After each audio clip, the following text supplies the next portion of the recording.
to LOA Today. I'm Walt. With me today is our own pianist in residence, Sam Page. This is your daily dose of happy. We are so happy you decided to join us today.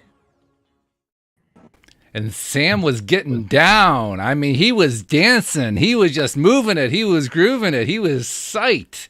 Good to see you, my friend. How you doing today? Oh, not bad at all. How are you? I'm doing very well, very, very well. Yeah, but I mean, I haven't seen you move that much since you became a co-host. It's like you're just on today, right? I suppose so. Yeah. You certainly are. Yeah, that's a good thing. And we have a special guest once again joining us. This is Kelly Swanson, and Kelly is all about the story-driven life. Now, Sam will tell you, we love stories around here. So you're on the right show at the right time. Welcome. Thank you for joining us today. How you doing? I'm doing great. I'm already happy. The music, the seeing the faces, and I can already feel the energy coming through my computer. So, hey, I'm already happy. It's already working. Well, our job is done. We'll see you all next time here on LOA Today. Oh, this is great. Love it. And when I first was bringing you on to the show here, we were chatting before and we were comparing notes and so forth. And I was asking you what you have going on. You have a book that's out and so forth. We'll talk about that.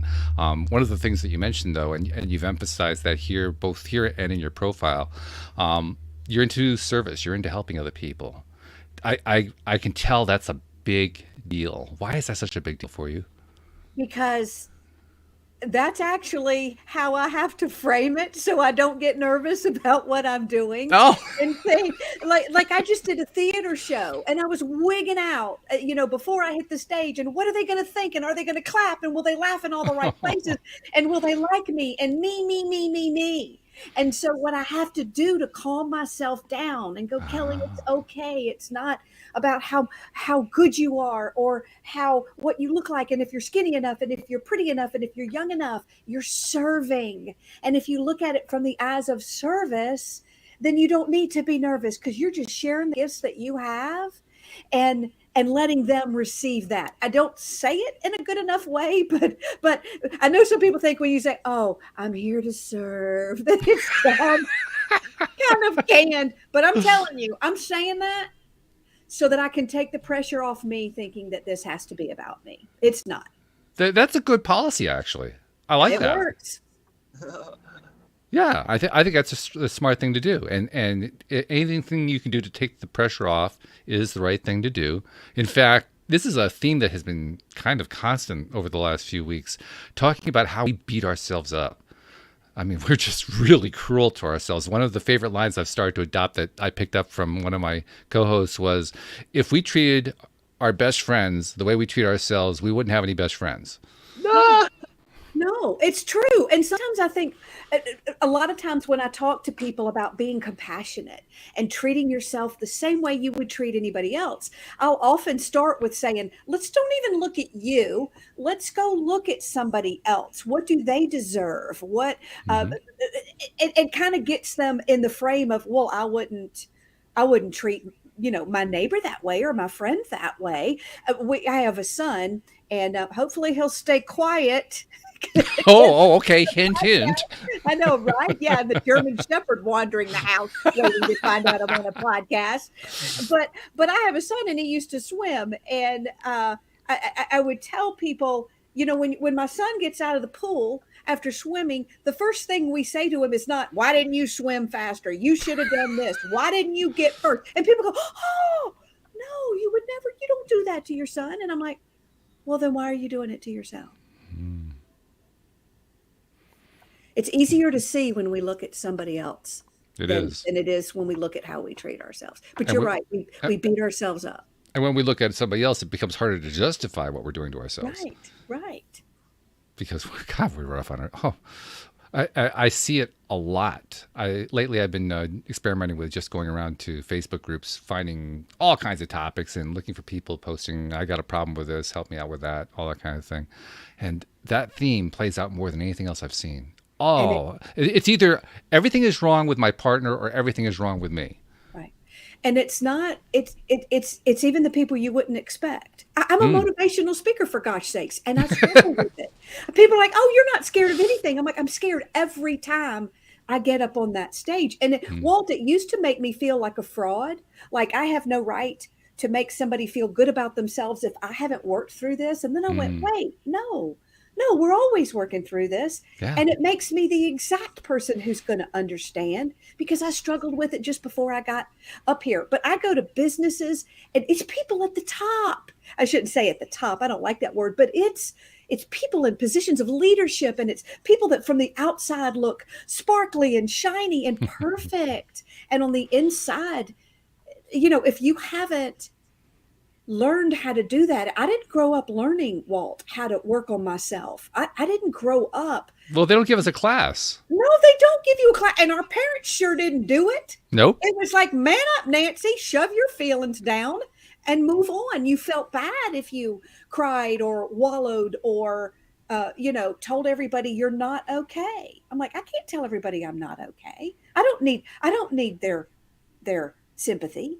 It's that kind of a thing. And anyway, but we're seeing a beautiful thing happen now because I'm seeing more people take the face off. Yes. And get on and get on social media and say, I'm not okay.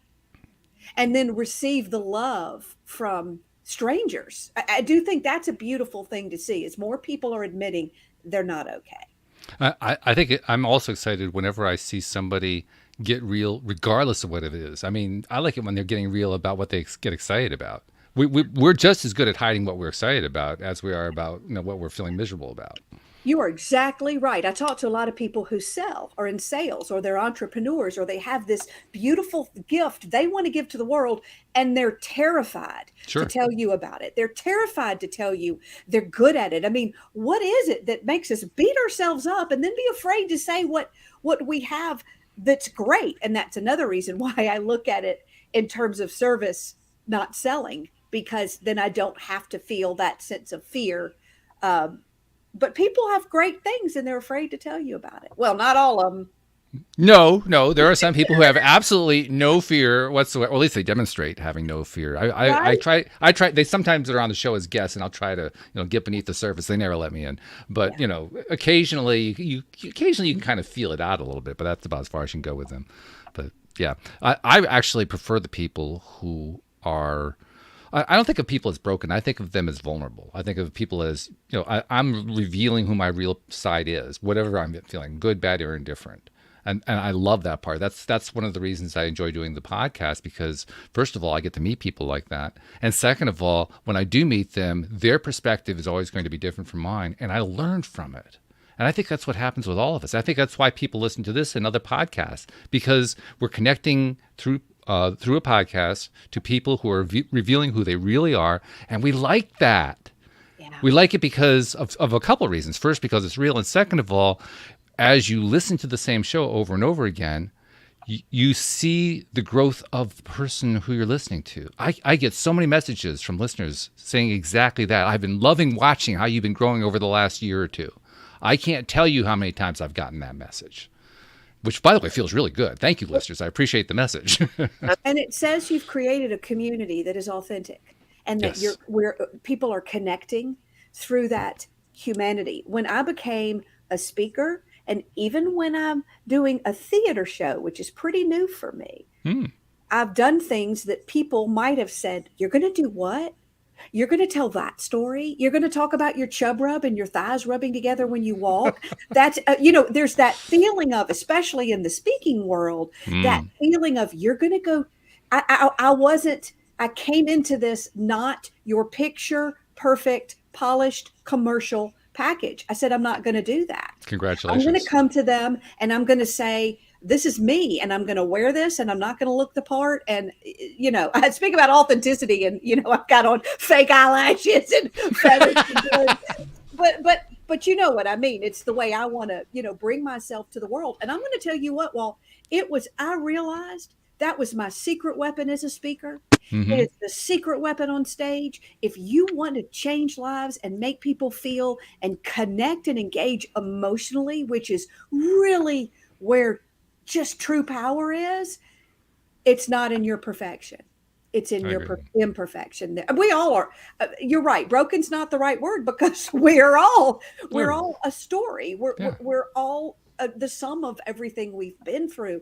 But wow, did that? I used to look around at others in this world and go, "Oh my gosh, I don't fit this industry. I'm too weird. I'm too loud. I look like somebody dropped a drag queen in a library. I mean, this doesn't compute." And I would beat myself up. I promise I'll shut up in a minute. I would beat myself up for that. And then I realized I saw how people reacted. They would get this permission when we are our true selves. The gunk aside, there's some parts of us we don't need to be bringing out. Let me make that clear. Sure.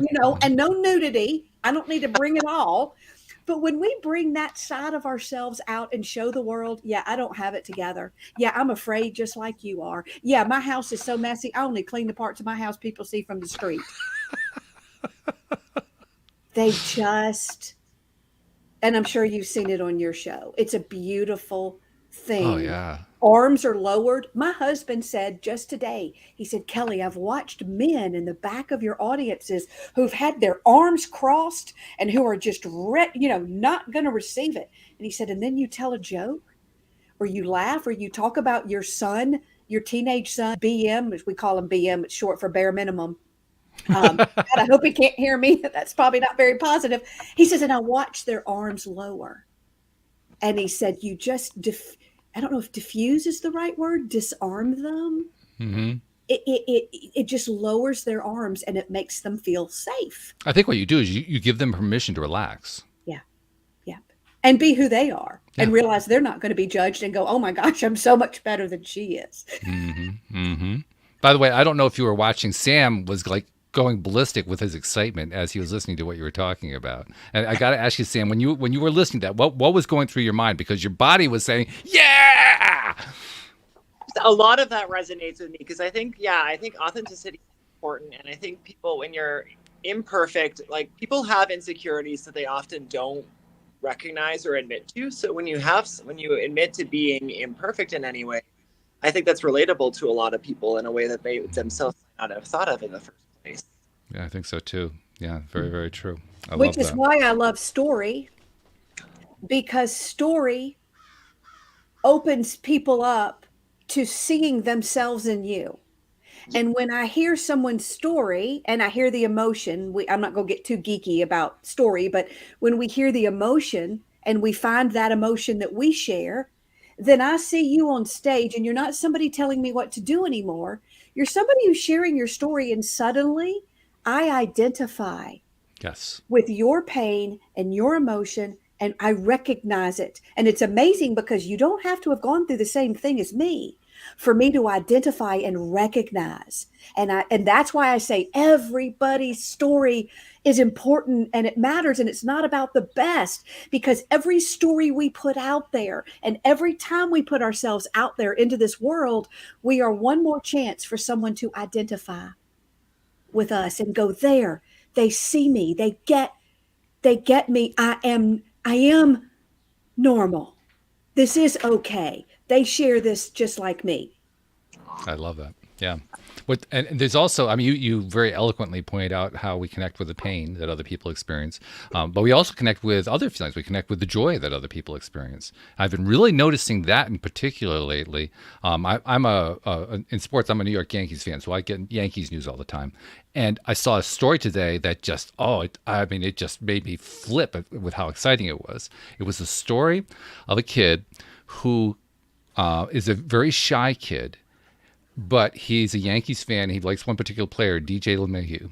And he went to spring training with his parents because his goal this year was to get some signed baseball cards from his favorite players, including from DJ, who, by the way, also is a very shy person. This is really interesting, a shy fan trying to get an autograph from a shy player. Very interesting dynamic right there. Well, anyway, they go through the part where he gets to the ballpark and he's learning how to open up to kind of get the attention of the players. And DJ, come over here. He can hardly believe he said that, but he said it. DJ comes over, signs, all these good things happen. And then as they're leaving the ballpark, he finds that his autograph book is missing. And he can't find it, and his parents can't find it, and word gets out, and other fans are trying to find it too. Everybody's trying to find the autograph book. They don't find it. and he's heartbroken. And after they get home, his parents post something about it on social media. It goes viral. And people all around the country start sending him autographs they've collected over the years, sharing with him the things that were important to him in his sports world. And he started getting this collection of stuff that was coming in the mail every day. He was having to write thank you notes all the time. His hand was cramping up from all the thank you notes he had to write. And then the coup de grace of the whole thing was when he got a package from, well, he got two great things. First, he got a note from somebody saying, I know DJ LeMahieu's mother-in-law. I'll try to get you his autograph that way. And then there was also another package that came through. This came from a gentleman in Florida who was in his 60s. When he was a kid, he was an active swimmer. And one day he got caught in a shark attack. He was almost killed. Doctors saved his life. His one foot never really totally recovered, but he kept all of his limbs. And one of the stories that happened, this was in 1968. This was toward the end of Mickey Mantle's career. It was actually the last year of his career. And Mickey and a few others heard about the story, and they autographed a baseball and sent it to this guy, along with some other gift. I can't remember what it was. And he treasured it all his life. He said he'd been keeping it all his life. He says, you know what? It's time to pass it along. I'm passing it along now to Elijah. So he sends this to Elijah. And then later on, Elijah also gets another mail from the person who said that she knows the mother-in-law of DJ. And it is a signed jersey and a baseball sent by DJ LeMahieu to him. Now, you hear a story like that, and I just read that one today. It was a nice long story on ESPN. And ESPN, you don't get stories like that. So when you get that one, you treasure it. And I read it, and I said, whoa, this is just making my day. And you just made everybody's day who's listening. And well done for the one with the big microphone to give us a happy story.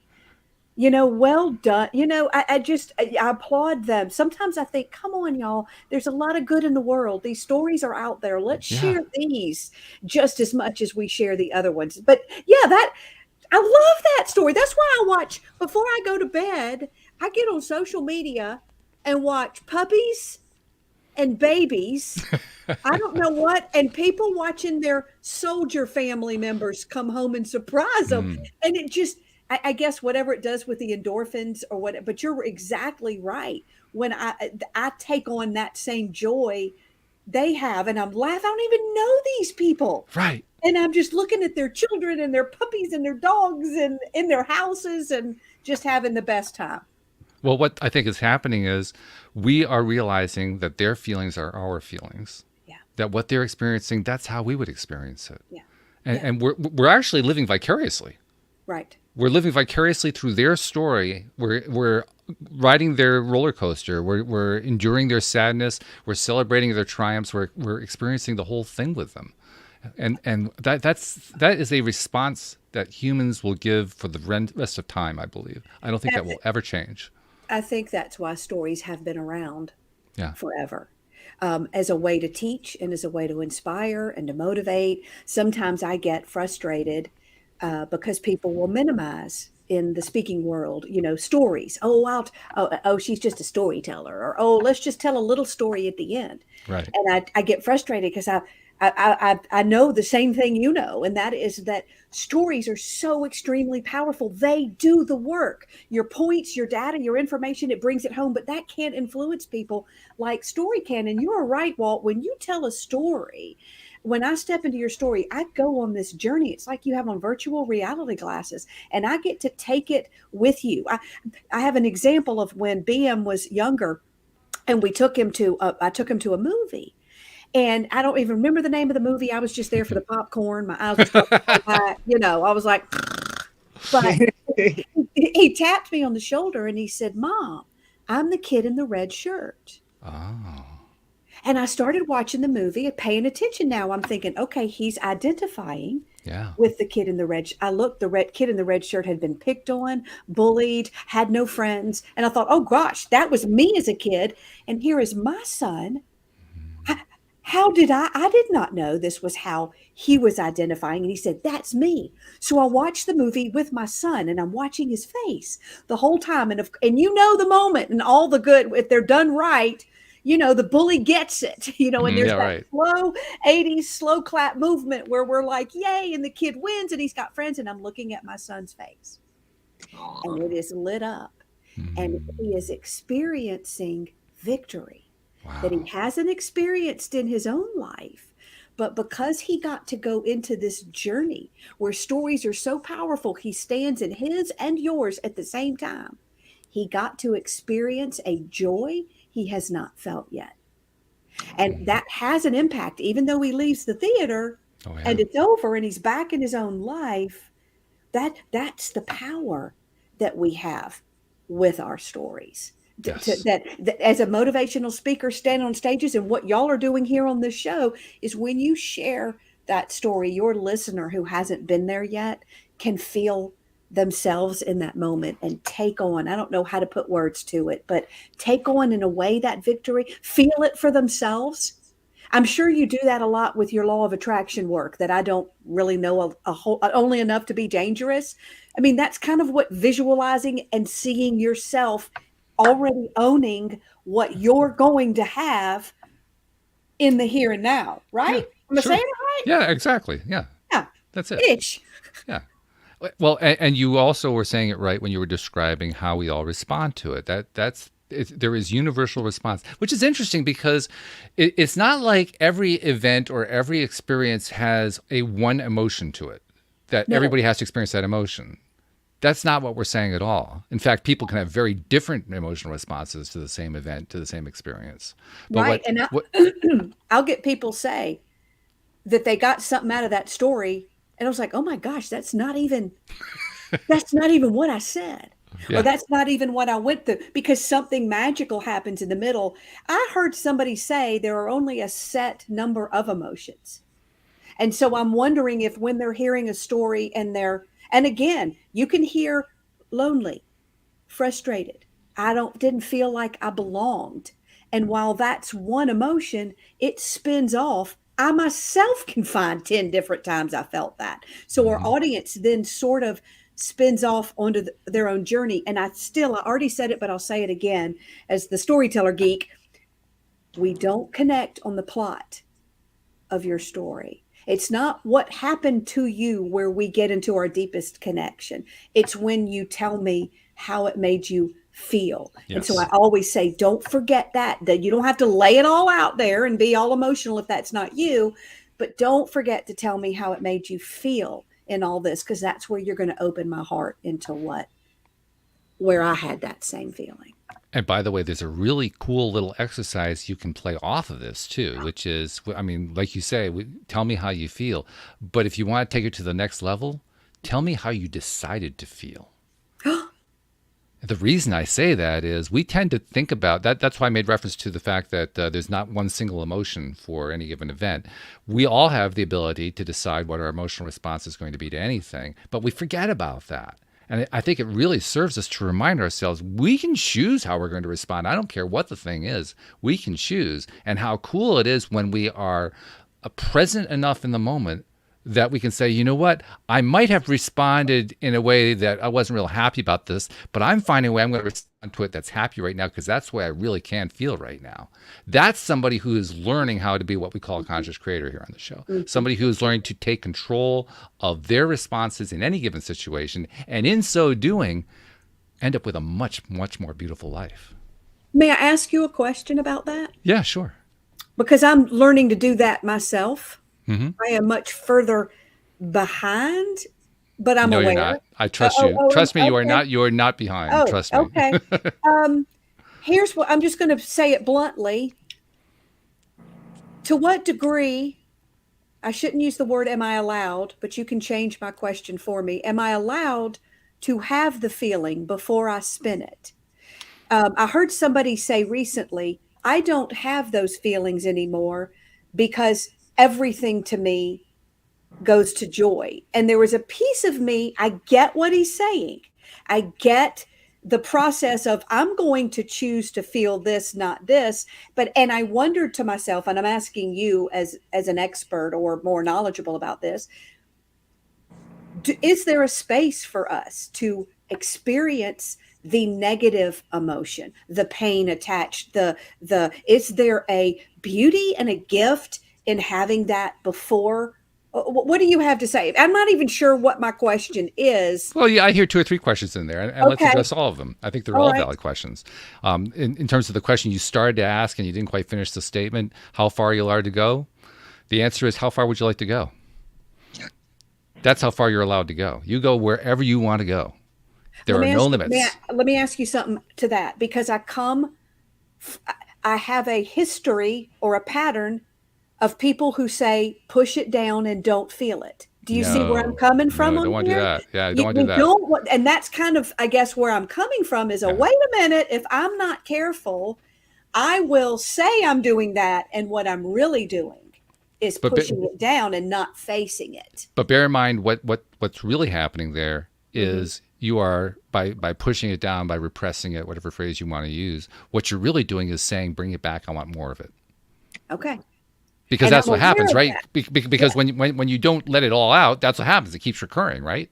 It festers. I don't know why. It does something bad. I know that. It festers, and especially if it's a negative feeling, you keep feeling it over and over again. It just keeps coming back to you, and you keep thinking about it, and it keeps occurring, and it keeps happening over and over. But when you allow yourself to feel it, it dissipates. Right. So there's a piece of me that's like, I'm not going to man up Nancy that quickly. That's a bad phrase, but I'm going to be aware that I'm having this feeling. Yeah. Be aware of how you're having the feeling, and be aware that you get to choose it. You asked about negative feelings. There are 2 thoughts I have about that. First, we came into a world, and we can debate whether or not we have knowledge before we come into this world. Some people say no. I've come to the conclusion that, yeah, we actually do know what we're getting into before we get here. Sometimes I wonder why we got here, but nevertheless, we made the choice for whatever reason. So we knew what we were getting into. And what we were getting into is often called a world of contrast or polarity. We have highs, we have lows, we have happy stuff, we have sad stuff. It's all part of the same package. So why would we want to just give up on half the package? I mean, it doesn't mean that we have to live in the negative. See, that's what I think is so interesting about the question. On the one hand, we talk about, well, are we allowed to feel the negative emotions? But on the other hand, there are people who want to live their entire life in the negative emotions and then complain about it. And like, well, they have more of it. Well, you're entitled to complain about it. If you really want to complain about it, go right ahead. Right. That's the point I was making. You can choose whatever emotional response you want to make. If that's the one you want to make, go for it. The question I would ask myself is that really what I want? I asked myself that question many times, and each time I come up with, no, I really don't want to live there. And this is where I think law of attraction teaching is actually helpful. We take a lot of our cues in that field from Abraham Hicks, Esther Hicks, channeling the words of Abraham.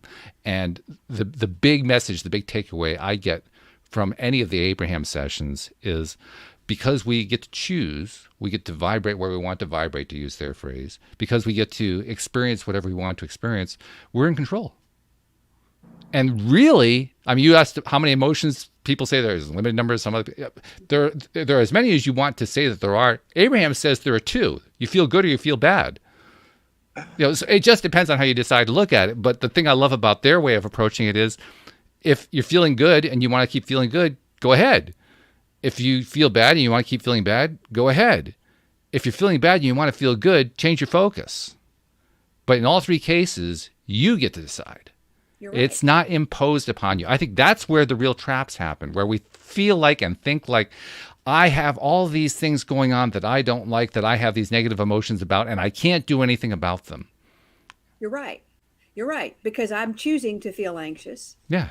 Because what's going to be is going to be. Right. You're right. I remembered when I first realized that, and said, man, for me, it was after college, Walt. When a breakup, I'm rolling around on the floor in a bathrobe with Boone's Farm, smoking cigarettes, got dumped. I don't even think the guy knew we were dating. My heart was absolutely broken. None of it's been there, no. I mean, right. And I'm just wallowing. My roommates are throwing food into the room at me. She's got to eat. She's got to eat. And I am just wallowing in it. I mean, and then I remember I saw a book. And I apologize if this is elementary compared to most of your listeners, but I saw this book, the 7 Habits for Highly Effective People. I was like, that's a great book. Stephen Covey, yeah.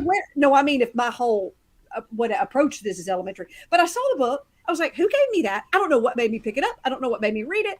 And I looked at that place in it where it just basically said, life is 1% what happens, 99% how you react to it. Yeah. And I had never heard that before. Yeah. Well, and if I had heard it, it didn't sink in. And I remember I stopped crying and I went,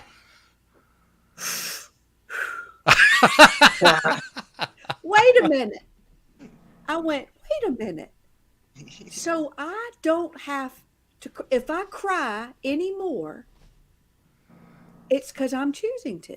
yeah. And I know y'all are probably like, duh, but I have to believe there are a lot of people like me who still haven't come to that realization that, wait a minute, this next moment's on me. And I remember I just stopped crying.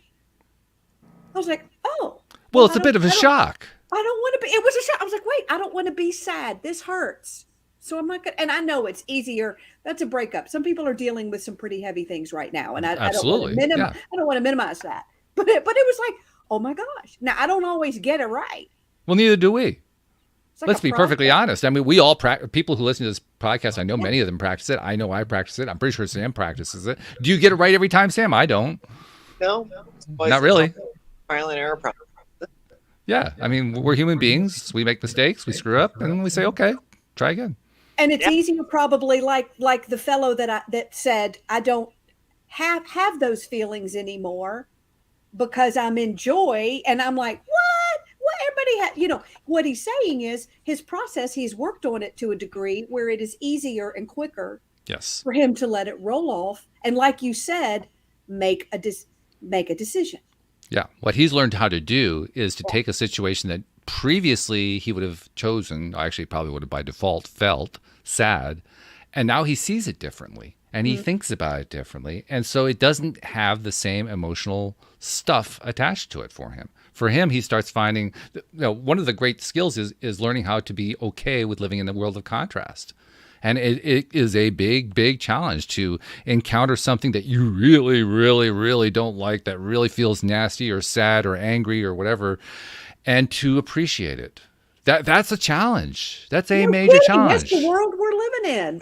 You're right. That is a hard.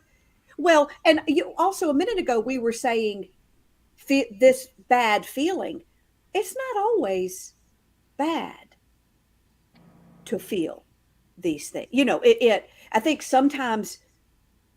I don't know. I've talked myself into. Well, no, I think you're onto something here. I think you're onto something here because we have a tendency to label it, don't we? We say this is good, this is bad, or naughty feeling. Bad. We're weak if we feel this way. Yeah. Not all of you, but some of us, we're weak if we feel this is not a good feeling to have. We shouldn't feel this, but that's our feelings. It's part of who we are. They certainly are. Have a feeling. I actually like to change the way I use the words, and this has helped me tremendously. Yeah, I try not to talk in terms of good feelings or bad feelings anymore. I mean, sometimes I'm in a conversation that comes up, so I just let it go. But for myself, I try to think in terms of desired feelings and undesired feelings.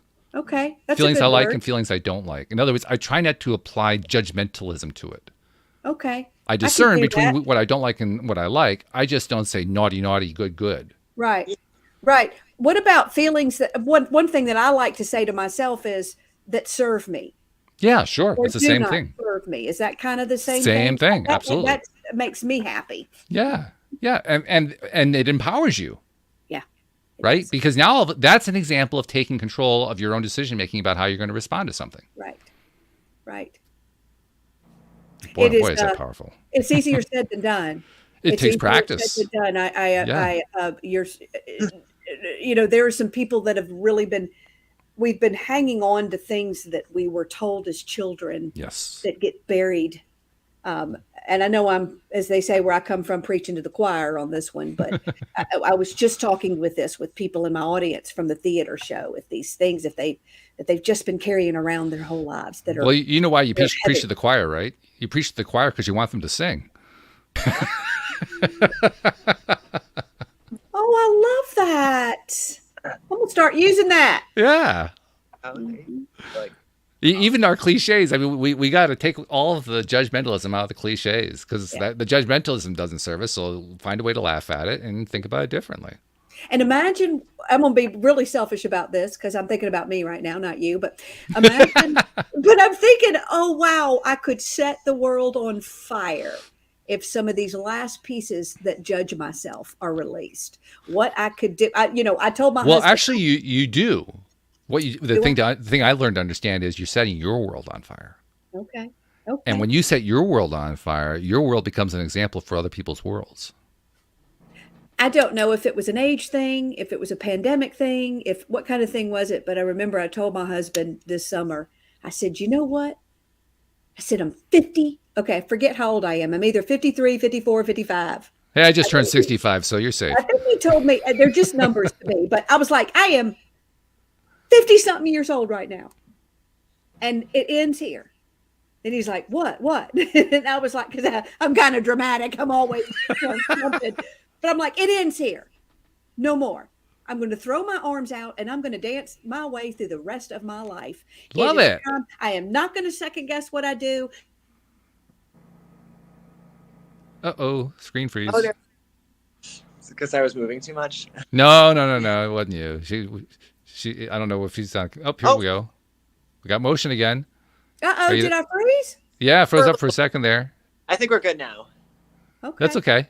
So whatever you said the last minute, can you try to repeat that? Well, all I said was I just made the conscious decision that I'm going to leave the critical self. I'm not going to second guess everything I do because I need to dance and enjoy the dance. And I'm not enjoying the dance as fully. Now I am to a big degree, but there's some remaining pieces. And I told my husband, I was like, this clock is ticking. And if I'm not going to live my happiest self now, I'm never going to do it. So it's time to really, and it feels so free. Now, if people look at me, they're like, oh my God, you get freer than this. But it's letting my art fly. It's wearing what I want to wear. It's just being deliciously unapologetic about how I bring myself to the world. And I believe that's contagious. So I think people are listening right now who are like, you know what, me too. I think that's why we had so many people after the past year quit their jobs. Mm-hmm. Oh, yeah. And I have heard so many people say, you know what? I just decided I don't need this anymore. I don't need my Starbucks. I don't need my this. I don't need this job. I'm going to go out here. I mean, we saw a great, what are they calling it? The great resignation. I don't really have an explanation, but I know a lot of people that just that thought like I did and went, you know what? Life is short. This is Abraham Hicks teaching again. I'm going to go back to it. Okay. You have to know what it is you don't want before you can know what you do want. And that's exactly what we're describing here. We are describing a collection of people who collectively, individually, but as a collective also, they decide, I don't want this thing anymore. I now understand very clearly that this job I've been doing for this company under these circumstances is what I don't like. I want what I like instead. That's the great resignation. And what a beautiful heaping dose of courage. Right? It is. You know, I met a guy's Uber driver and he was like, you know what? I just decided I don't want to do that anymore. Quit my job and I'm just going to drive this car and talk to people and I'll figure it out. And I was like, oh, yay. And I love that because of a couple things. First of all, one of the things that Abraham teaches, I haven't talked about Abraham in a long time. All of a sudden I'm talking about him here. But one of the things they teach is be clear about what it is that you want. And the reason that's so important is almost none of us are clear about what we want in life, which is kind of odd because as the Secret Dare to Dream pointed out, how can you get what you want? How can you ask for what you want if you don't know what it is? It's impossible to ask for something if you don't know what it is.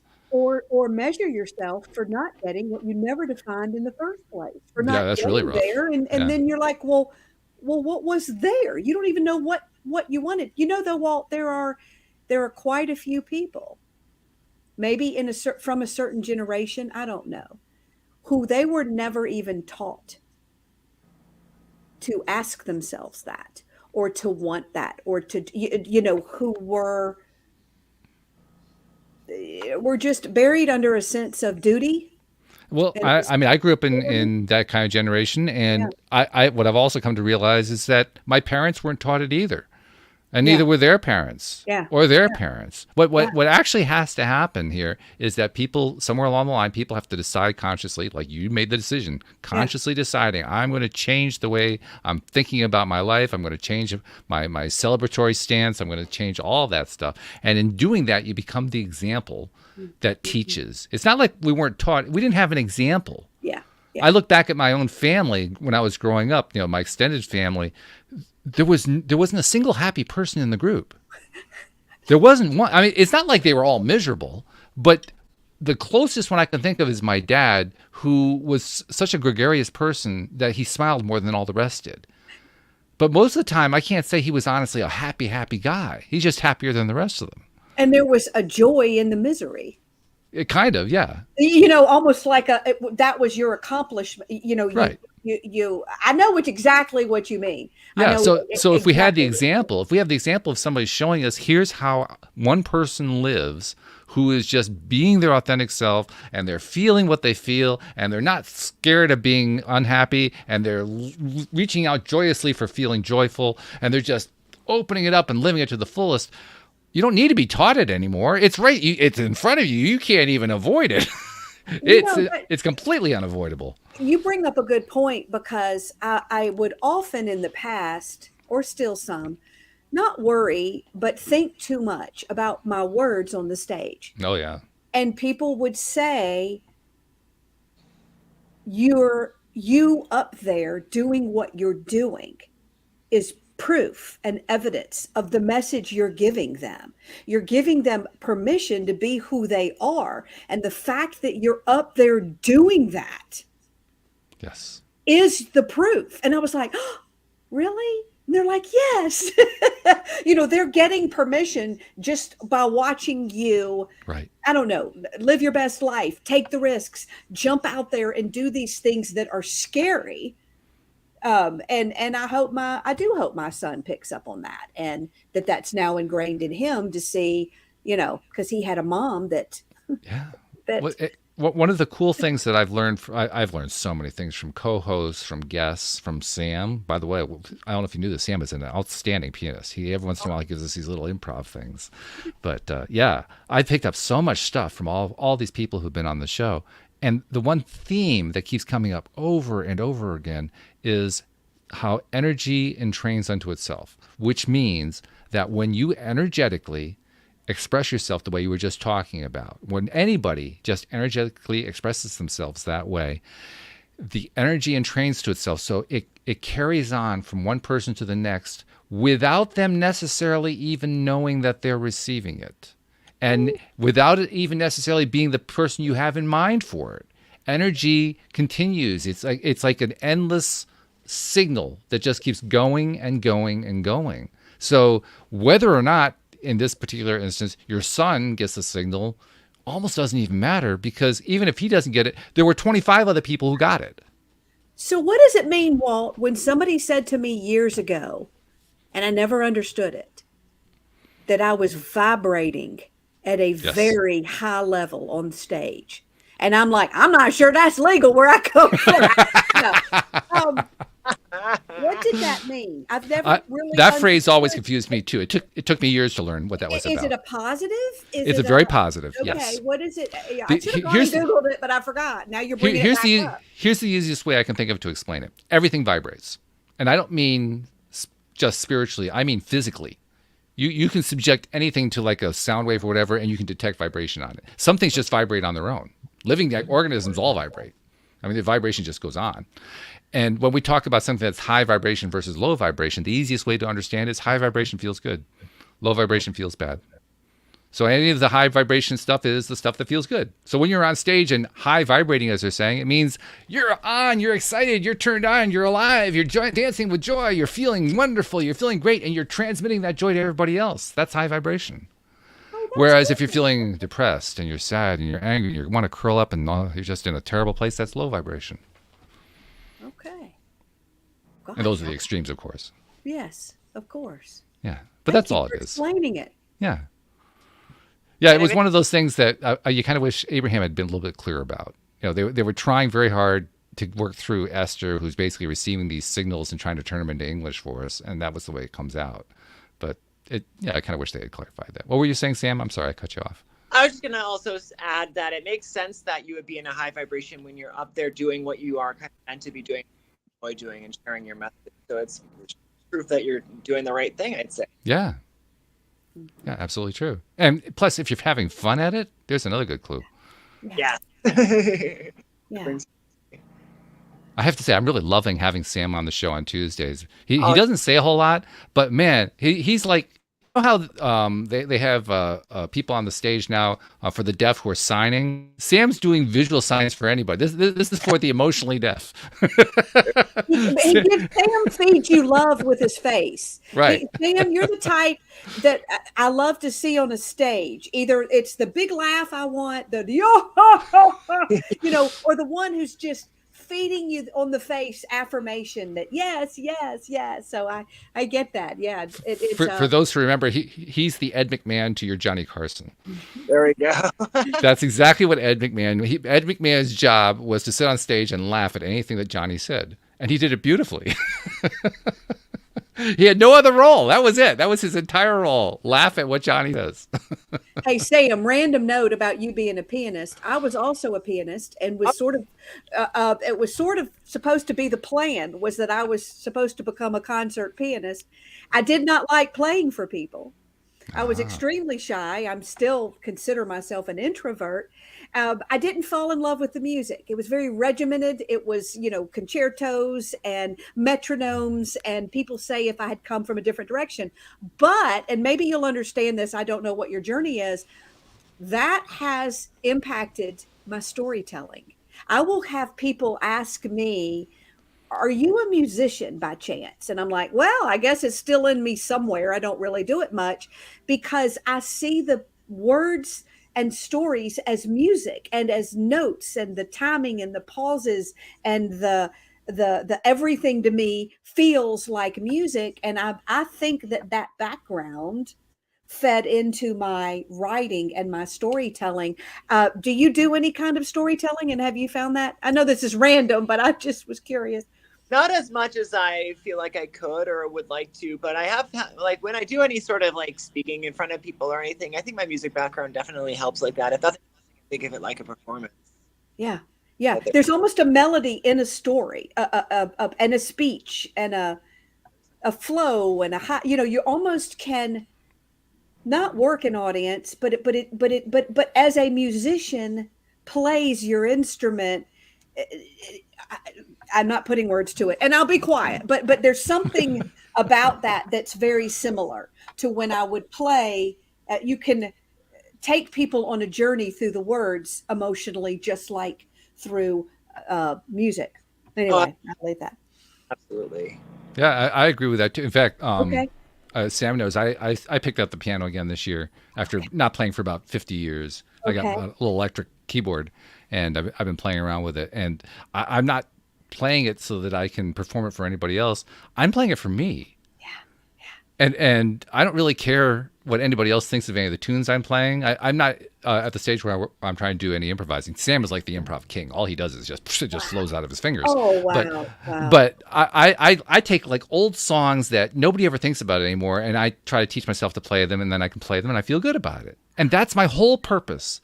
Just, can I express what I like to feel about these old songs that I used to like very much, that most people don't even care about, but I care about, and can I feel them? And every time that I play them even halfway good, I feel it, and I love it. It's feeling therapy, I think, just to be able to play like that. I got an electric keyboard again too, because I thought I was being called to bring the music back, which I didn't do. But I, like you, Walt, my whole life with my relationship with music, my best joy with it was sitting in my apartment as a single, you know, a young single woman with my old upright piano. Don't ask me how. I can't believe I'm admitting this out loud. I don't smoke anymore, but I used to smoke and drink while I played at my own piano in my apartment. But I would play for hours, and it was, I loved musicals and show tunes, and you know, and I would play things the way I wanted to play them, and I would just, you're right, there was nobody to hear them, no sense of am I doing it right or wrong, but that joy, and I wonder how many people are missing that in their lives right now that aren't doing things because they're not sensible or they won't be good enough. I was at a retreat one time and a lady came up to me and I spoke there and she said, I don't know what to do with the rest of my life. And I said, what do you mean? And she said, I'm in my 60s. My children are grown. I don't have a husband in the picture anymore. She's like, everything was living through my children. She's like, I don't know what to do. She goes, I don't need money. I don't need a job. What do I do? And she was looking at me like, what do I do? And I said, well, I'm like, I'm not, this is above my pay grade. I don't know. But I said, what do you want to do? Yes. And she looked around, like making sure nobody heard. And she said, I think I want to be a mom. And I went, a mom, like mom. And she said, yes, I've always wanted to learn how to do that. And I said, well, why don't you? And she said, oh, my children will think I'm crazy. And I'm like, so? And she's like, well, good. She said, I don't know who will teach me. And I'm like, well, I'm a storyteller. I got friends who are moms and and clowns and whatever. I can get you a mom. And I was like, I can get one in. We'll have a class. I'll go take it with you. She goes, but I don't know if it would be good enough. I'm like, good enough for what? She's like, well, I don't know if anybody would pay me. I'm like, they may not. And I said, I tell you what, let's go set up a class. You reach out, we'll do it together. If you want to do this, and she never reached out and I don't know what she did, but I think I like to think that she found her way to becoming a mom or something. But the point is, I think there are people out there probably listening right now who are who don't know the joy of, I don't even know how to put words to it. So I'm going to let you jump in here, of that thing they do for no reason, except that it brings them joy. What you're really talking about is giving yourself permission to be joyful. Yeah. She was unwilling to give herself that permission because through all of her life, she had been taught, don't do that. Yeah. Not deliberately, not like somebody was saying, you will not do that. It was just more by example. Everybody's life, the way that people believed that they should live their lives and the examples they provided did not include that element of just going for what you like, what feels good to you. So I agree with you. I think that's actually the skill that is being learned by a significant proportion of the population today, learning to let go and say, I want to go after what I love. First, I have to figure out what that darn thing is. Mm-hmm. It may take me a while. And then even when I think I may have found it, I still may not actually have found it, but it's the first thing I found, so I'm going to try it anyway just to see what happens. And if I don't like it, I'll go on to something else. But that's the exercise right there, just doing that bit. And there's going to be a lot of people, like you described, who are going to just shy away from doing it and just not do it. But there are going to be other people who will do it. And the ones who do it are the ones who are breaking through that glass ceiling or whatever you want to call it. They're the ones who are breaking through and saying, wow, I'm going to give it a shot. I was really taken by what she said. On the one hand, she says, well, I don't need to do it for the money. On the other hand, well, anybody pay me for it? Well, I thought you didn't care about the money. See, we have this orientation going on there. She was looking for a sensible reason to do something. Trying to justify it. Did not make sense. Yeah. Yeah, that's what she was trying to break through. I don't know if I hope she did eventually break through, but that's what she was working on breaking through. The expectation that I have to make it fit the norms, otherwise I can't have the feeling. And what I kept, and I don't know if it was right or wrong. I was just a person in her moment, trying to just be there. But this, so what? And that's what I often beautiful question when they come to me today. Well, what if my speech isn't good? And what if nobody buys it? Then they don't. It might not be good enough for what? Yeah. What? So it's probably not the most positive thing to do. It is actually. I work it through to you might not. You might be the worst thing they've ever seen. You might not ever get booked again. You might get up there and fall on your rear end. And guess what? Are you going to do it anyway? I actually visualize the worst happening, and I'm like, yeah, I'm still going to do it. It's almost like they say you should. Well, and now I'm going to really show how much I don't know about. But they say you should visualize success and walk onto the field as if you've already won the game. And I do the exact opposite, and in a sense, face the rejection and the fear, and I face it all, which is probably brutal for myself beforehand. And I look at it and I go, yeah, that might happen. Yeah, nobody may watch it. Yeah, you're creating a podcast about a group of characters in a town called Pride's Hollow, and they found a dead body in the sanctuary, and you're not writing articles about seriousness anymore. You're going to have fun with your art, and there may be only 2 people in the world that are going to care about that, and you're going to do it anyway. I have to interrupt in the moment, in the middle of doing the podcast, because my poor wife got herself locked out of the house, so I have to go let her in. But while I'm going to go let her in, I'm going to turn it over to you to tell people more about how do they reach out to Kelly Swanson. This is the perfect time to do it. You tell them about that. I'll go get her in the house. We'll be good. So I'll be back in a minute. And you tell people about that. Yes, for giving me a plug. So yeah, okay. Oh, I love it. I mean, do you not love the moment, Sam, when he pulls his green screen aside in his gym shorts and his bare feet? You're already back. I didn't even give a plug yet. Walt's already back. I didn't do my. I'm laughing about you pulling your green screen back in your gym shorts and your bare feet. Eyes peel back the curtain. You're laughing. Pay no attention to the man behind the curtain. The man behind the curtain. So boy, that was fast. I did not do what you said. Hey, if anybody wants to find me, that would be beautiful. Go Google Kelly Swanson speaker. Go Google Kelly Swanson speaker, and it'll lead you to my website, which will lead you to the things I have going on. So, okay, let's get back to what you want to do, Walt. And we'll include a link, by the way, in the show notes, so that makes it the easy way for people to come there. But yeah. we wanted to make sure we got that in there before we ran out of time. That's important. Okay. But I kind of felt bad because I knew Louise needed to get back in the house, but I also wanted to hear because what you were saying was fabulous. I was loving what you were saying. It's such an important message. Oh, I was saying that I feel like I'm doing it the opposite, because I face the fears that I have, and then I decide to jump anyway. I'm like, yeah, you're right. None of this may work, but this is the art you're going to give to the world right now, because it is in you and it has to come out. And artists don't create I see my work. Yes, I'm serving, but I see it as an art, and I'm an artist in my studio, and we don't create for what somebody's going to pay us for it. We don't create, not to tell you if that's what you do, that's fine, even though I do get paid for it. I create because this is the art that is in me that needs to come out. This is the way I'm choosing to leave my footprint in this world. And so anyway, so it's kind of, they say visualize success, and I'm over here going, no, nobody's going to do it. Nobody may want it, may.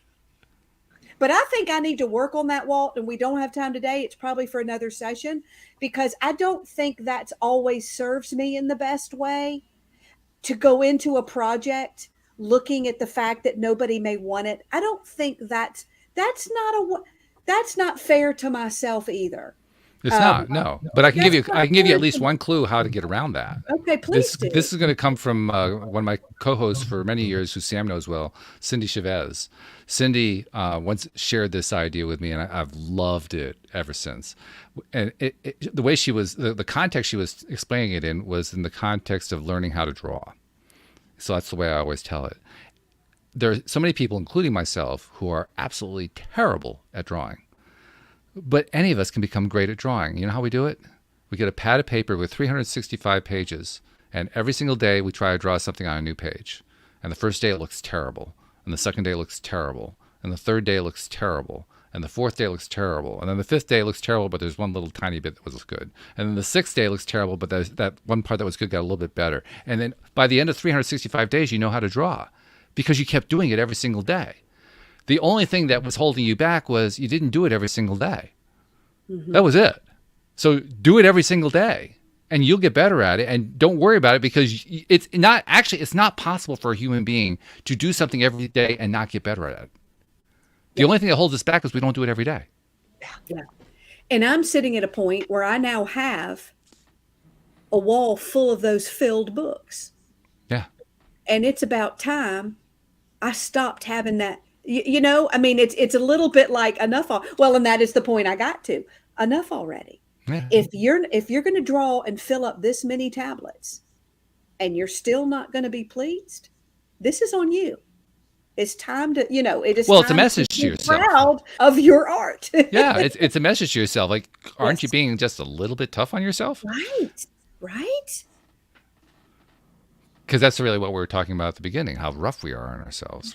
I mean, we are world champions. God, if it were a 15-round fight, the fight would have been stopped at the third round. I mean, it's just terrible what we do to ourselves. And 1,000 people can tell me I'm great. And then that one says, you sound like a dying cat. And which one do I hang on to?